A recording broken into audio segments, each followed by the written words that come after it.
Everyone, आप सभी का स्वागत करती हूँ मैं अपने चैनल पे एंड थैंक यू बोलना चाहती हूँ उन सभी लोगों को जो वापस आए हैं और जिन्होंने मुझे इतने प्यारे प्यारे और सपोर्टिव कमेंट किए। चलिए आज का पार्ट स्टार्ट करते हैं। लास्ट पार्ट में हमने देखा था कि मैडम लैन ने वांग जी के और विंग के सामने तो बहुत कामली बिहेव किया, लेकिन अंदर से वो कितना ज़्यादा गुस्सा थी। वहीं दूसरी तरफ हमने वांग जी की फर्स्ट शादी के बारे में भी जाना। चलिए अब आगे बढ़ते हैं। काफ़ी देर बाद जब लैन जिंगी और लैन शिजोई वापस आते हैं तो मैडम लैन स्माइल करते हुए अब मिंग याओ और मैडम मिंग की तरफ देखती हैं और बोलती हैं, तुम दोनों वांग जी विंग को उसके कैबिन तक या उसके एक तरह से क्वार्टर तक जिंगशी तक छोड़ के आ जाओ।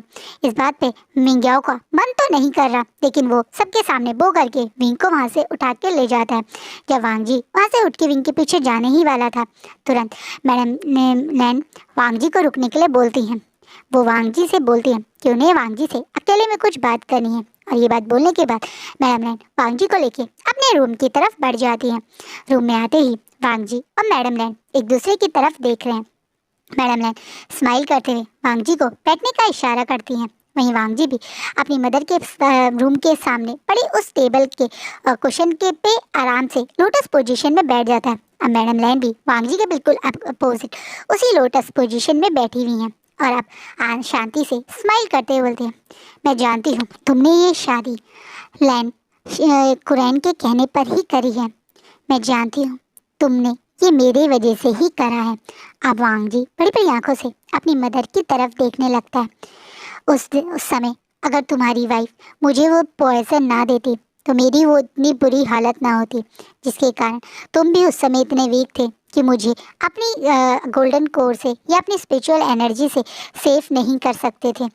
उस समय को रहनी था जिसने 3 दिन तक बिना कुछ खाए पिए नॉन स्टॉप मुझे अपनी स्पिरिचुअल एनर्जी देकर सरवाइव करे रखा। तुम उस चीज़ के लिए हमेशा कुरैन के शुक्रिया करते थे। अगर वो उस समय ना होते तो शायद आज मैं ज़िंदा ना होती। तो मुझे बहुत प्यार करते हो और तुमने मेरे प्यार में ही कुरैन से वो वादा कर दिया था कि तुम कुरैन के लिए उनके मन की इच्छा ज़रूर पूरी करोगे। आज यही चीज़ का फ़ायदा उठा के कुरैन ने तुमसे वांग वी वुशान की शादी करवाई है ना। यही बात है ना बेटा। मैडम लैन बिना वांग जी के कुछ बोले उसके मन के जैसे सारे शब्द समझ जाती हैं। वो आज भी वांग जी और ने कैसे ये शादी करी, कुरैन ने क्या किया होगा, सब कुछ समझ गई और इसी कारण वो अकेले में वांग जी से इस बारे में बात कर रही हैं।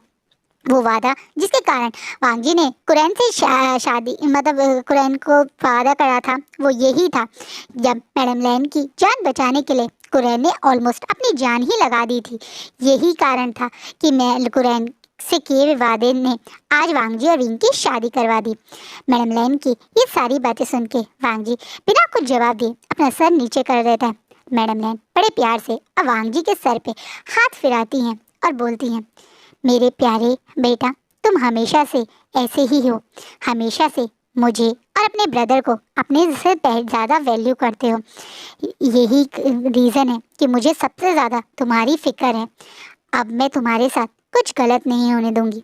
पहली बार मैं शिचैन को लेकर इतना परेशान थी, उसके अचानक से यहाँ से चले जाने से इतना दुखी थी कि मैं तुम पर ध्यान ही नहीं दे पाई। अब तुम्हारी पहली वाइफ वो वेंचिंग इतना सब कुछ कर गई, लेकिन अब ऐसा नहीं होगा। अब मैं तुम्हारे साथ हूँ और अब मैं तुम्हारे साथ कभी कुछ गलत नहीं होने दूंगी।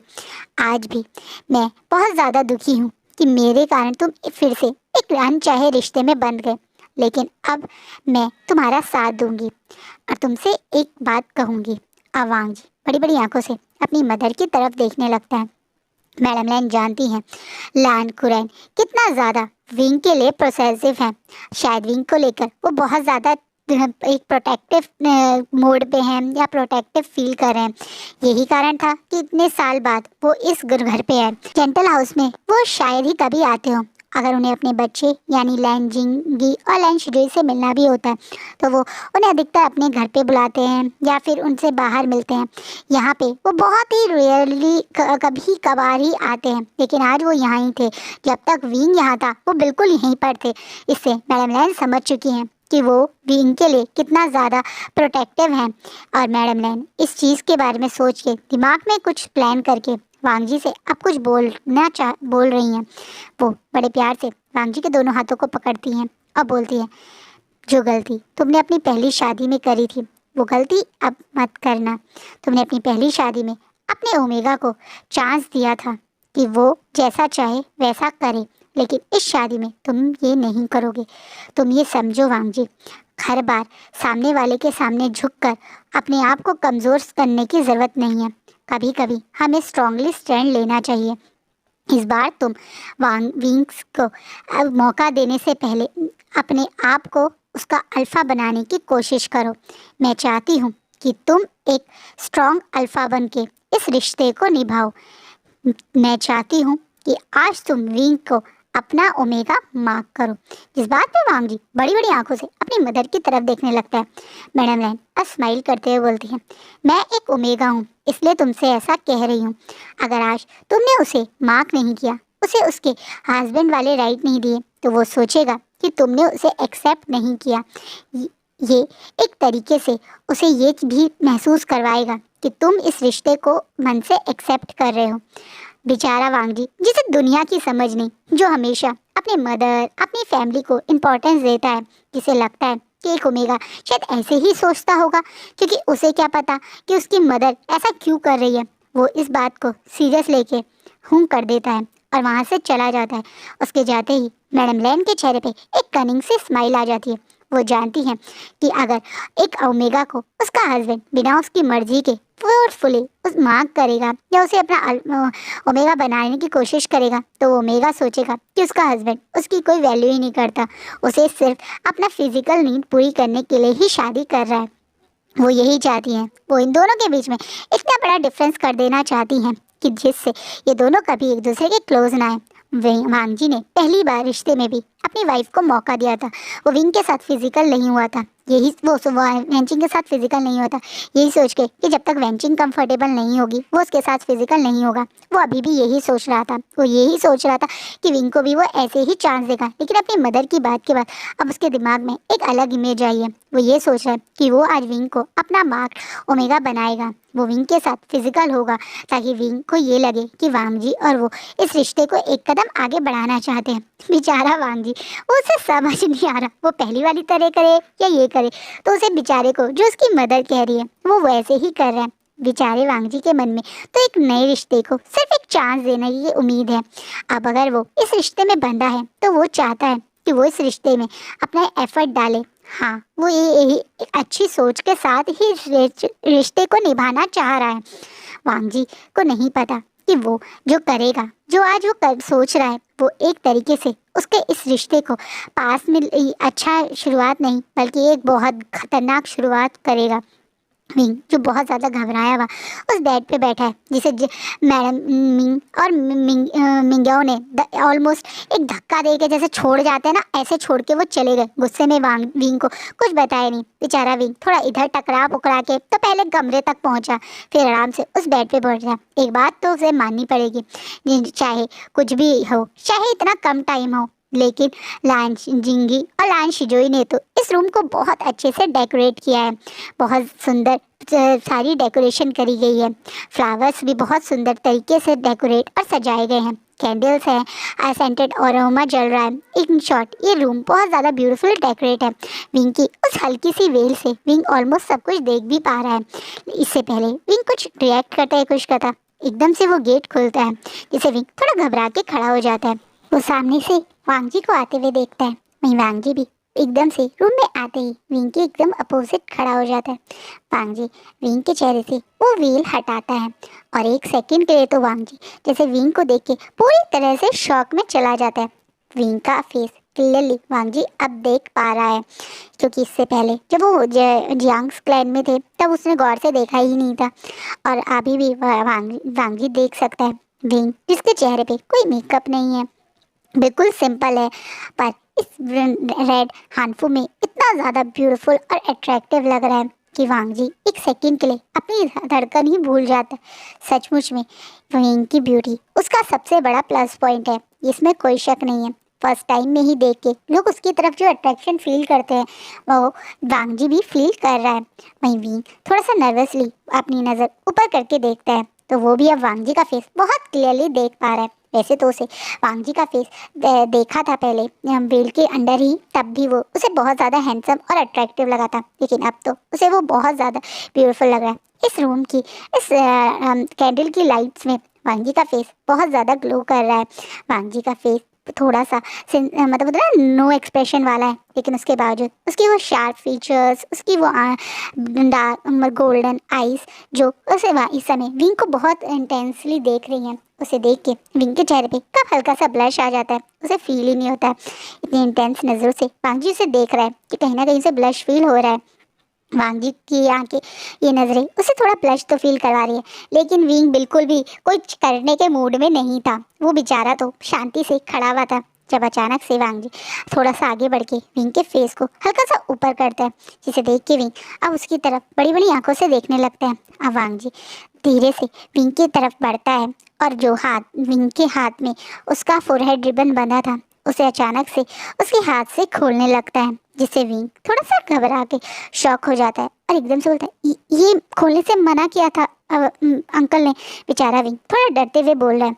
अब वांग जी धीरे से विंग के हाथ से वो रिबन पूरी तरह से खोल के साइड टेबल पे रख के विंग को बैठाता है और फिर विंग के उस हाथ पे जहाँ पे रिबन का निशान था उसे हल्के से अपने फिंगर से टच करते हुए बोलता है, जो हम अब करने वाले हैं उस समय इस फोरहेड रिबन को आप बॉडी से टच नहीं करते हैं। अब विंग बड़ी बड़ी आंखों से देखते हैं, हम क्या क्या क्या करने वाले हैं।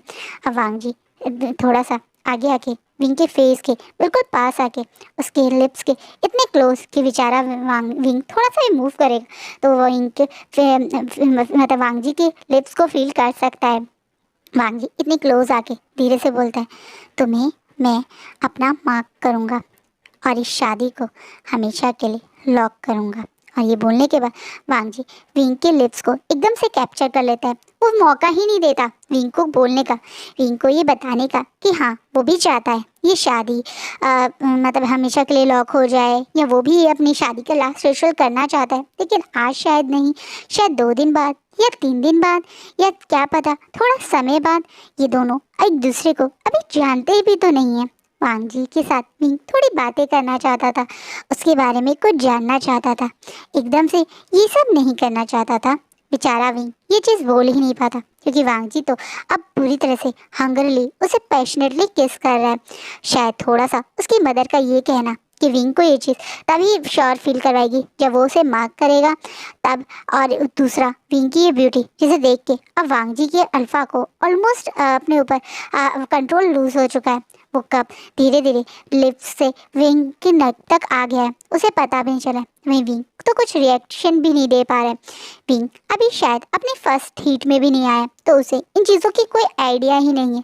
उस समय तो इस समय वांग जी का ये पैशनेटली उसे सक करना, किस करना, एक तरीके से वांग जी जैसे उसके नेक पे बुरी तरह से अटैक कर रहा है, उसे प्यार से ज़्यादा कहीं ना कहीं पेन फील करवा रहा है। उसकी वो अनटच स्किन, वो बेबी स्किन जिसे आज तक शायद कभी भी किसी ने इस तरीके से ब्रूटली सक या बाइट नहीं किया है, तो उसके लिए तो ये बहुत ज़्यादा पेनफुल है। वो उसकी आंखों से अब आंसू भी बहने लगे हैं। वहीं वांग जी विंग को जैसे इस पैशन से कुछ प्रूव करना चाहता है, वो विंग को बताना चाहता है कि उसे विंग अच्छा लगा। हाँ, उसे विंग को देखकर एक अजीब सी अट्रैक्शन जो फील हुई है, वो उसे नहीं पता क्यों, पर उसे ये चीज़ करने का अब मन कर रहा है। वो विंग की बॉडी पे अपने माँ को फील करके बहुत खुश हो रहा है। उसे के नज़र में तो वो विंग को ये फील करवा रहा है कि वो विंग को अपना बनाना चाहता है, लेकिन विंग को तो ये चीज़ एक बहुत ही अजीब सा एहसास दे रही है। उसके लिए शायद पहले एक दूसरे को जानना, एक दूसरे को समझना इम्पोर्टेंट था। शादी के लिए उसने मना नहीं किया, जब वो शादी करके आया तो वो इस रिश्ते को टाइम देगा, इस रिश्ते की वैल्यू भी करेगा, इस रिश्ते को प्यार भी करेगा, लेकिन हाँ इस तरीके से आते ही फिजिकल होना तो वो नहीं चाहता था। ये दोनों इतनी ही एक तरीके से अलग अलग थॉट में हैं, एक दूसरे के लिए फील करना चाहते हैं, रिश्ते को टाइम देना चाहते हैं, पर नज़रिया दोनों का बिल्कुल अलग है। शायद पहले एक था पर मैडम लैन की बात से तो अब बिल्कुल अलग हो चुका है। वांग जी जो अब पूरी तरह से विंग की बॉडी से हर कपड़ा रिमूव कर चुका है। उसके हाथ काफ़ी पैशनेटली विंग की बॉडी पे मूव कर रहे हैं, विंग की हर निपल्स को प्ले कर रहे हैं और उतने ही पैशन से उसके लिप्स भी वांग जी विंग की बॉडी पे मूव कर रहे हैं। विंग के लिए ये सब कुछ अजीब सी ही फीलिंग दे रहा है। उसको ले अपने आप को कंट्रोल करना भी थोड़ा मुश्किल हो रहा है। ऑब्वियसली कोई उसकी बॉडी के साथ ये सब करे तो उसको भी थोड़ा सा अजीब लग रहा है, थोड़ा सा पेनफुल प्रोसेस है उसके लिए, लेकिन वो भी अब कुछ कर नहीं पा रहा है। वो अपने हस्बैंड को साफ गुस्से में मना नहीं करना चाहता। क्या ही वांग जी को ये ना लगे कि विंग उसे अपना हस्बैंड नहीं मानना चाहता, और वांग जी का एकदम से ये बोलना है कि वो रिश्ते को लॉक करने के लिए कर रहा है, तो वो ये चीज़ नहीं रोक पा रहा है। विंग और वांग जी अब पूरी तरह से न्यूड है। वहीं विंग जहाँ थोड़ा सा डरा हुआ और घबराया हुआ है, वहीं वांग जी विंग को अच्छा जितना अच्छा फील करवा सके वो करवाने की कोशिश कर रहा है। मन में तो वो यही ट्राई कर रहा है, लेकिन उससे हो कुछ उल्टा ही रहा है। जब उसने वांग को प्रिपेयर करना शुरू किया था तो विंग की चीख निकल गई थी। विंग को मन था कि वो वांग जी को जोर से धक्का देके अपने से दूर कर दे, क्योंकि उसे ये नहीं करना, उसे ये बहुत पेनफुल लग रहा है, लेकिन वो नहीं कर पा रहा है। क्या पता वो ये करना करे तो क्या हो जाए, वो डर के नहीं कर पा रहा है। और वहीं वांग जी तो इस चीज़ को बहुत ज़्यादा अब एक तरीके से इंजॉय करने लगा है। अब वो विंग की बॉडी में एंटर कर रहा है, और जब ये हुआ तो उसके लिए तो ये एकदम हेवनली फीलिंग थी। विंग की ये टाइटनेस, विंग की ये सॉफ्ट बॉडी, विंग की ये यूथ बॉडी जो बिल्कुल अनटच्ड है, जिसे शायद वांग जी भी जानता है आज से पहले कभी किसी ने टच नहीं किया। एग्जैक्ट विंग की एज अभी वांग जी को नहीं पता, क्योंकि किसी ने उसे बताई नहीं है। उसने विंग से पूछी नहीं, तो उसे तो विंग तो ये भी नहीं पता कि ये विंग का फर्स्ट टाइम, मतलब उसे ये तो पता है विंग का फर्स्ट टाइम है, पर उसे ये नहीं पता कि विंग आज से पहले हीट में भी नहीं आया। तो उसके लिए ये कैसा एक्सपीरियंस है, वो बेचारा कैसे एक्सप्रेस करे। वो तो बस वांग जी जो उसके साथ कर रहा है, करने दे रहा है। पहला वाला राउंड उसके लिए तो इतना पेनफुल था कि उसको कोई इंजॉयमेंट नहीं हुई। उसकी आंखों से नॉन स्टॉप आंसू बह रहे हैं, और वो कस के अपनी बेडशीट को पकड़े बस होप कर रहा है कि जल्दी से ये ख़त्म हो, ये शादी का लास्ट रिचुअल ख़त्म हो, और जल्दी से वो अपने हस्बैंड से दूर होके थोड़ा रेस्ट करे। उसकी बॉडी, उसका दिमाग कुछ उसका साथ नहीं दे रहा है। उसने अपने भाई को खोया, भाई जैसे दोस्त को खोया, अपने अंकल को छोड़ा, इस नए क्लैन में आया, और अब ये उसके लिए सब कुछ इतना अलग है कि उसकी बॉडी और उसका दिमाग जैसे उसका साथ नहीं देना चाहता। वहीं वांग जी जब फर्स्ट टाइम विंग की बॉडी से रिलीज होता है तो उसी बीच में वो विंग को मार्क भी कर देता है, और विंग की नेक पे वांग जी का बाइट मार्क है। यानी विंग अब वांग जी का ऑफिशियल अल्फा ओमेगा बन चुका है। उसके नेक पे अपना अल्फा मार्क देके वांग जी को लगता है कि शायद उसने विंग को तो कहीं ना कहीं ये श्योर करवा दिया कि वो इस रिश्ते के लिए कितना सीरियस है। वहीं विंग बेचारा यही सोच रहा है कि ये वही अल्फा है जिसके लिए उसके हस्बैंड का सबसे पहले उसका मार्क होना ज़रूरी है। ये चीज़ फील कराना ज़रूरी है कि ये उसका है, शायद यही है असलियत में वांग जी। बेचारा विंग ये सोच रहा है, और वांग जी जो सोच रहा है कि विंग को ये लगेगा कि वो इस रिश्ते के लिए सीरियस है, विंग को अपना मना रहा है। वो यही सोच के अब विंग को बहुत प्यार से जहाँ पे उसने बाइट मार्क किया है उस जगह को लीक करके एक छोटी सी बटरफ्लाई किस देता है। अब विंग की बॉडी और दिमाग इतना टायर्ड हो चुका है कि इस पेन के बाद वो कब बेहोश हो जाता है उसे पता नहीं चलता है। वहीं वांग जी का ध्यान तो पूरी तरह से विंग की उस बाइट मार्क पे था कि वो नोटिस भी नहीं कर पाता है कि विंग अब बेहोश हो गया। थोड़ी देर बाद जब वांग जी को होश आता है तो उस विंग को ऐसे देख के थोड़ा घबरा जाता है, लेकिन वो फिर आराम से विंग से अलग होके उसे पूरी तरह से क्लीन करता है, अच्छे से उसकी पूरी बॉडी क्लीन करके प्यार से उसे उसके अपने ही नाइट रोब पहना के उसे आराम से बेड पे सब कुछ क्लीन करके लिटा देता है। बड़े प्यार से विंग के चेहरे पे और उसके पसीने से भीगे हुए बालों को कान के पीछे करके प्यार से उसके माथे पे किस करता है और बोलता है, मैं शायद बहुत घबराया हुआ था। अपनी पहली शादी के बाद मैं बहुत नर्वस था, पर तुम्हें देखते ही मेरे अंदर की वो घबराहट और नर्वसनेस कहीं दूर हो गई। मुझे नहीं पता कैसे, पर तुमने मेरे अंदर फिर से एक होप जगा दी है। मैं तुम्हें और अपनी शादी को एक मौका ज़रूर दूंगा। मैं तुम्हें खुश रखने की पूरी कोशिश करूंगा। और ये बोलने के बाद वांग जी प्यार से विंग के माथे पे किस करके प्यार से उसके पास लेट जाता है। वांग जी भी बहुत ज़्यादा टायर्ड था सुबह से, जो भी हुआ उसकी वजह से। वैसे तो उसके टाइम के अकॉर्डिंग उसे अब तक सो भी जाना चाहिए, लेकिन पता नहीं क्यों वो सो नहीं पा रहा। विंग का ये मासूम सा चेहरा उसे सोने ही नहीं दे रहा, जैसे उसकी आंखें इस चेहरे से हटना ही नहीं चाहती। विंग का फेस जैसे वो पूरी रात बस निहारना चाहता है, वो नहीं जानता कैसे, पर पता नहीं विंग को देख के उसके मन में कहाँ से ये फीलिंग आई, ये क्या है ये। लेकिन वो विंग को अब हैप्पी देखना चाहता है। क्या वांग जी सचमुच में विंग को हैप्पी रख पाएगा? हम सब सोच रहे हैं क्या होगा जब मॉर्निंग में विंग उठेगा। वहीं दूसरी तरफ जहाँ यहाँ से मैडम मिंग और मिंगयॉक गए थे तो वो बहुत ज़्यादा गुस्सा थे। वो सीधा गुस्से में मैडम लैन के पास ही पहुंचते हैं और गुस्से में मैडम मिंग एकदम से मैडम लैन पे गुस्सा करते हुए बोलती भी हैं, ये तुमने क्या किया? तुमने क्यों उस विभूषण को लांगवांग जी के जिंशी में भेज दिया? हम उसे कुछ टाइम यहीं जेंटल हाउस रखते और उसके बाद देखते। इस बात पे मैडम नैन बड़े आराम से अपनी पोजीशन लेते हुए शांति से अपनी जगह बैठे हुए मेडिटेशन करते हुए बोलती हैं, मैंने जो किया वो तुम दोनों कभी नहीं समझ पाओगे।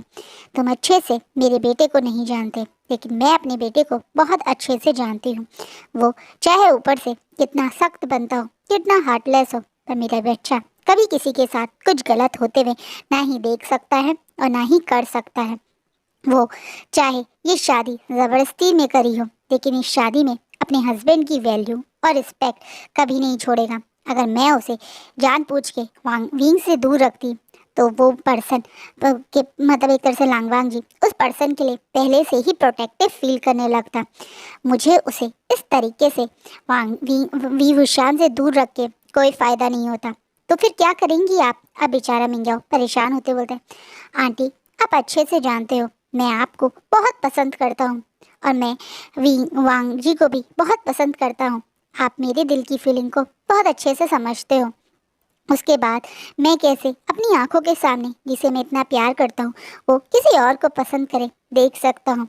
आप मेरे हालात समझ नहीं पा रहे हैं, लेकिन मुझे इस समय वांग जी का उस विभूषण के पास जाना बहुत बुरा लग रहा है। मैडम लैन बहुत प्यार से मिंगयाओ के सर पे हाथ रखती हैं और बोलती हैं, मैं जानती हूँ तुम मेरे बेटे के लिए सबसे अच्छे रहोगे, तुम मेरे बेटे के लिए परफेक्ट ओमेगा हो, लेकिन मैं क्या करूँ? इससे पहले मैं तुम्हारी और वांग जी की शादी के बारे में बात करती, उससे पहले ही ये सब हो गया। अगर मुझे थोड़ा सा भी शक होता कुरैन दोबारा से वांग जी की शादी के लिए सोच रहा है तो मैं तुम्हारी शादी आज से कई साल पहले ही कर देती, लेकिन तुम और वांग जी दोनों ही कुछ समय चाहते थे, इसलिए मैंने तुम दोनों को समय दिया था, लेकिन इस बीच में इतना सब कुछ हो जाएगा मैंने उम्मीद नहीं की थी। तुम ही मेरी नज़रों में मेरे बेटे के लिए परफेक्ट हो और तुम ही मेरे बेटे के हस्बैंड बनोगे। तुम चिंता मत करो, मैंने सब कुछ सोच लिया है। मुझे विभूषण और लांगवांग जी के बीच में कभी प्यार नहीं होगा, इस चीज़ के बारे में मैंने सब कुछ सोच लिया है। बस कुछ समय मुझे ये नाटक करने दो, उसके बाद तुम देखना मैं कैसे उस विभूषण को इस लांग क्लैन का एक स्लेव बना के रखूँगी। तुम विभूषण खुद तुम्हारी शादी वांग जी से करेगा और किस तरीके से वो मेरी लाइफ टाइम के लिए सर्वेंट बनके मेरे पैरों के नीचे रहेगा। बस तुम देखते जाओ।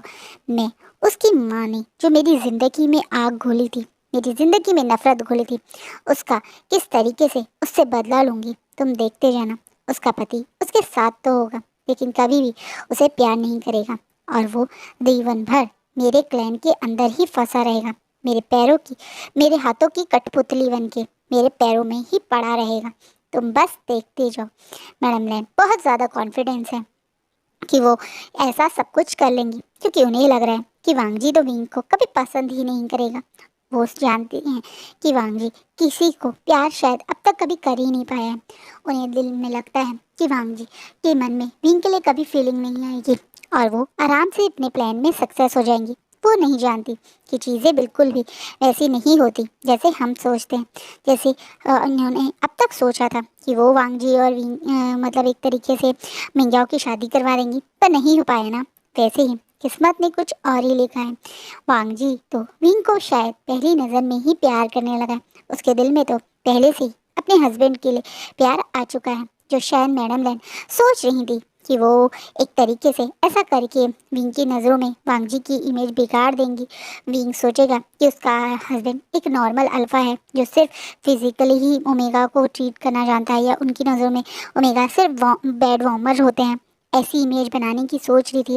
क्या सचमुच में विंग ऐसा सोचेगा? शायद नहीं, और ऐसा ही होगा, क्योंकि मॉर्निंग में जब विंग अपनी आंखें खोलता है तो चीज़ें बहुत अलग दिखती हैं। विंग महसूस करता है कि वो बिल्कुल क्लीन है। उसे किसी ने बहुत अच्छे से रात में मतलब अच्छे से तैयार करके फ्रेश कपड़े पहना के लिटाया है। वो देखता है कि जैसे उसका हस्बैंड अभी उसके बेड पे नहीं है, शायद सोने में काफ़ी टाइम हो गया।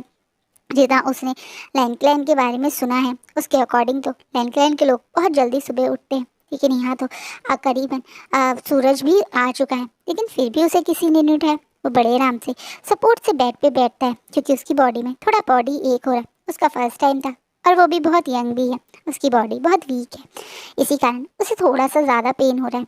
लेकिन वो देखता है कि उसका हस्बैंड बड़े आराम से सामने लोटस पोजीशन में बैठ के मेडिटेशन कर रहा है।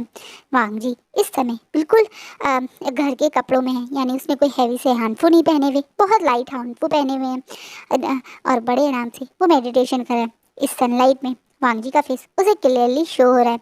उसे रात की सारी बातें याद आ रही हैं।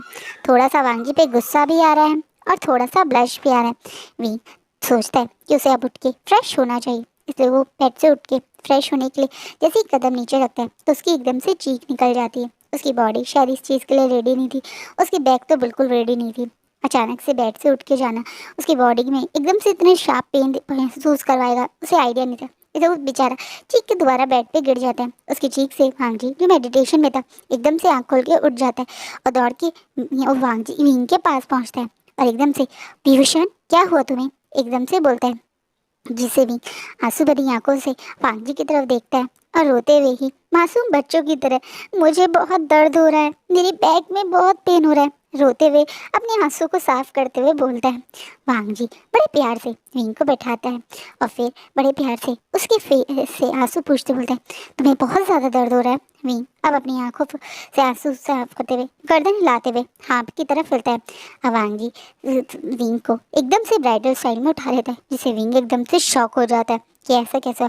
अब वांग जी बड़े प्यार से विंग को बोलता है, चलो मैं तुम्हारी मदद कर देता हूँ, मैं जानता हूँ ये तुम्हारा फर्स्ट टाइम था तो तुम्हें पेन होगा, चलो मैं तुम्हें फ्रेश करने दे मैं मतलब एक तरह से फ्रेश करने में और तुम्हें बैथ लेने में हेल्प करूँगा। जिससे भी बहुत ज़्यादा ब्लश करते हुए, नहीं नहीं आप प्लीज़ ऐसा मत कीजिए, मैं कर लूँगा।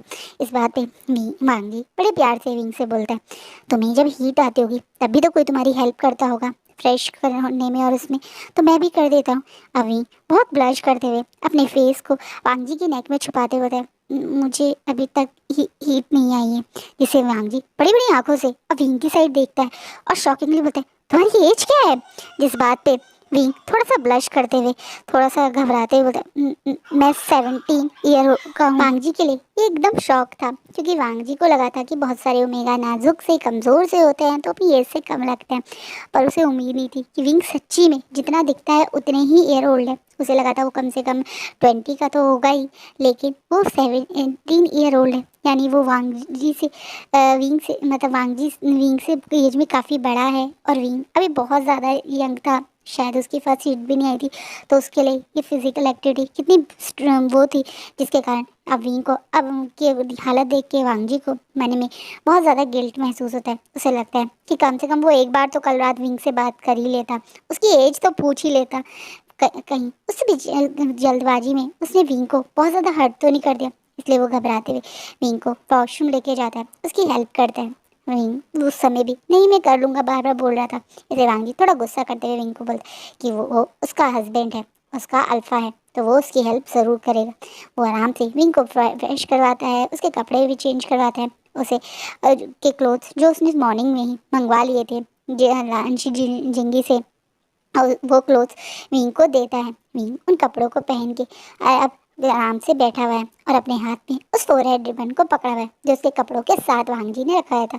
विंग को समझ नहीं आ रहा है वो कैसे पहने, ऑब्वियसली उसने पहना नहीं है पोनीटेल के साथ, वो बार बार उसे बांधता है तो थोड़ा सा इधर उधर सिर हिला रहा है तो लूज होके गिर रहा है। उस बेचारे को एग्जैक्टली कैसे बांधे वो बेचारा थोड़ा स्ट्रगल कर रहा है। वांग जी अपनी क्यूट से यंग से हस्बैंड की ये हरकतें देखकर प्यार से उसके पीछे आके पहले उसके बाल हल्के से ड्राई करता है और फिर खुद अपने हाथों से उसके फोरहेड रिबन को बांधता है अच्छे से, बिल्कुल एकदम से ना नीडली जैसे वो खुद बांधता है उस तरीके से।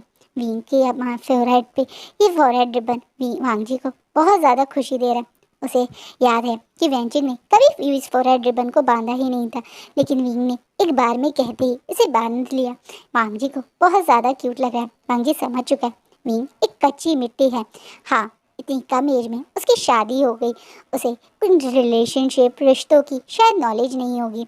वो वहाँ पे मतलब एक तरह से जियांग क्लैन में जो भी था उसके बारे में अब विंग के बारे में जानने के लिए वांग जी बड़े प्यार से विंग के एकदम पास बैठता है। अब धीरे से उससे हल्की नज़र नीचे झुकाते बोलते, मुझे माफ़ करना, कल रात मैं थोड़ा सा जल्दबाजी में तुमसे बात नहीं कर पाया। मेरी को तुमसे पूछना चाहिए था कि तुम्हारी फर्स्ट हिट आई या नहीं आई। अब मैं तुमसे वादा करता हूँ, जब तक तुम्हारी फर्स्ट हिट नहीं आएगी मैं तुम्हारे साथ ये सब नहीं करूँगा। मैं जानता हूँ तुम्हारे लिए इस समय ये सब करना थोड़ा पेनफुल होगा, जिससे तुम अनकंफर्टेबल भी फील करोगे। मैं तुम्हें अनकंफर्टेबल फील नहीं करवाना चाहता था। विंग को ये चीज़ सुन के एकदम से शॉक लगता है। वो बड़ी बड़ी आंखों से वांगची की तरफ देखने लगता है। क्या? एक तो कल पहले बिना विंग से पूछे उसने कर दिया और अब खुद वो मना कर रहा है। विंग थोड़ा घबराता जाता है, क्योंकि वो तो बेचारा भी बच्चा ही है ना। उसे लगता है कि क्या उससे कोई गलती हो गई, इसे वो डर के बोलता है, क्या क्या मुझसे कोई गलती हो गई? क्या मैंने कुछ रात में कर दिया जिसके कारण आप ऐसा कह रहे हो? मैं जानता हूँ ये मेरी ड्यूटी है आपको सेटिस्फाई करना, मेरा मतलब राइट्स में से एक है। शायद मैं आपको कल रात अच्छे से सर्व नहीं कर पाया, इसलिए आप ऐसे कह रहे हो। अगर ऐसा है तो ये मेरे मुझसे गलती हो गई है। मुझे मैडम यू ने बताया था ओमेगास को किस तरीके से अल्फ़ा की को समझना चाहिए, सर्व करना चाहिए। शायद मैं नहीं कर पाया। इस बात पे विंग कि इस नासुमित को देख के वांग जी बड़े प्यार से विंग के दोनों अपने फेस को अपने दोनों हाथों से पकड़ता है, बोलता है, नहीं, तुमसे कोई गलती नहीं हुई है, गलती मुझसे हुई है। मुझे नहीं पता तुमसे क्या बोला गया, लेकिन हमारे क्लैन में ओमेगास को ये नहीं सिखाया जाता। हमारे क्लैन में ओमेगास को पढ़ना लिखना सिखाया जाता है, और वो तुम भी सीखोगे। मुझे पता है तुम्हें कल्टीवेशन स्किल तुम्हारी फैमिली ने सिखाई है। तुम्हें शॉर्टमैनशिप चलानी आती है, और अब तुम लर्निंग भी करोगे, एजुकेशन भी लोगे। मैं आज से तुम्हें जिंगी और लान एक तरह से शिजोई के साथ उनकी क्लासेस में मतलब एक तरह से जाने की परमिशन देता हूँ। तुम आज से उन दोनों के साथ प्रॉपर क्लासेस लोगे। तुम उन दोनों से एज में छोटे हो, वो तुमसे बड़े हैं। मेरा दोनों भाई ट्विंस हैं और वो दोनों 20 साल के हैं। वो अंकल यानी लान कुरैन के सन हैं। जिस बात पे विंग को कल उसकी फैमिली से तो सबने मिलाया, पर कौन क्या है किसी ने इंट्रोड्यूस नहीं करवाया था, और वांग जी आज उसे समझा रहा है, तो विंग को अच्छा लग रहा है। वांग जी और विंग और थोड़ी देर तक अच्छे से बातें करते हैं। विंग वांग जी को अपने बारे में बताता है कि वो हमेशा से जियांग्स क्लैन में रहा है। उसके बर्थ से पहले ही उसकी बर्थ के टाइम में उसकी मदर की डेथ हो गई। वो 10 साल तक अपनी फैमिली फादर के साथ था। वो भी 10 साल का था जब उसके फादर की डेथ हो गई थी। वांग जी बताता है कि वो भी 10 ईयर का ही था जब उसके फादर की डेथ हो गई। फिर वो दोनों अपने अपने बारे में सब कुछ बताते हैं, यानी विंग बताता है कि वो जियांग फैमिया अंकल के साथ ही रहता था, उसके दोस्त था मतलब जंचा, और ये सारी बातें। और वह ऐसे ही वांग जी विंग को बताता है कि वो लैंड क्लैन का सेक्रेटरी है, तो वो लैंड क्लैन की रिस्पॉन्सिबिलिटीज़ ज़्यादा उठाएगा उसकी फैमिली में। उसकी मदर ही अभी यहाँ हैं। वो अपने भाई के बारे में विंग को अभी नहीं बताता, क्योंकि उसे लगता है कि एकदम से विंग को वो बातें नहीं बतानी चाहिए, वो बाद में बताएगा। लेकिन हाँ, बाकी लोग जो अभी इस समय इस क्लैन में हैं उनके बारे में विंग को बताता है। उसके बाद वो खुद विंग के लिए अपने सर्वेंट से बोल के ब्रेकफास्ट मंगवा के विंग के साथ ब्रेकफास्ट भी करता है। वांग जी ने पहले ही ब्रेकफास्ट कर लिया था, इसलिए वो सिर्फ विंग के साथ बैठता है। विंग को अच्छा लगता है कि वांग जी उसका ब्रेकफास्ट रख के ऐसे ही नहीं गया, बल्कि उसके साथ बैठा हुआ है, उससे बातें कर रहा है। उसे ये भी पता है कि वांग जी का नाम हेडलेस अल्फ़ा के नाम से फेमस है, कि वो ज़्यादा बोलते नहीं। लेकिन ये वांग जी तो बिल्कुल ऐसा नहीं है जैसा उसको लोगों ने बताया था। ये तो बातें भी करता है और विंग की बातें सुनता भी है। विंग को अपने हस्बैंड के साथ उसका फर्स्ट इंटरेक्शन बहुत अच्छा लगता है। उसे लगता है कि वो भी इस रिलेशनशिप में शायद हैप्पीनेस ढूंढ सकता है। ये रिश्ता बिल्कुल भी उसके मदर और फादर जैसा तो उसे नहीं लगा, क्योंकि उसका हस्बैंड उसे अटेंशन भी दे रहा है, उसकी केयर भी कर रहा है और उसे समझने की कोशिश भी कर रहा है, जो शायद उसकी मदर उसके फादर को नहीं करती थी। लेकिन वो ये कर रहा है, और वो भी अपने फादर की तरह अपनी रिलेशनशिप पूरी अटेंशन दे रहा है। वो भी वांग जी की हर बात अच्छे से समझ रहा है। उसने वांग जी की ये बात भी अग्री करी कि वो कल से ओमेगा जहाँ ट्रेनिंग करते हैं, एजुकेशन लेते हैं, वो वहाँ जाएगा। वो कल से उन सारी क्लासेस को लेगा, जिससे विंग भी मतलब वांग जी भी विंग की इस बात से खुश होता है। और आज का पार्ट यहीं रुकता है। सो गाइस, आपको क्या लगता है, मैडम लाइन की नफरत जीतेगी या विंग और वांग जी का ये एक दूसरे के प्रति रिस्पेक्ट और प्यार जीतेगा? एक रिश्ते को बचाना और तोड़ना, दोनों में एक ही चीज़ सबसे ज़्यादा इफ़ेक्ट करती है, और वो है ईगो। जब इंसान के अंदर ईगो आ जाए तो बड़े से बड़ा रिश्ता टूट जाता है। लेकिन अगर वो ईगो ना होके कहीं रिस्पेक्ट और प्यार हो तो वो रिश्ता बहुत लंबा चलता है। एडजस्टमेंट तो ये दोनों करने के लिए तैयार है, पर क्या इनकी एडजस्टमेंट इनकी फैमिली सक्सेस करने देगी, उसके लिए नेक्स्ट पार्ट ज़रूर देखिएगा। Thank you.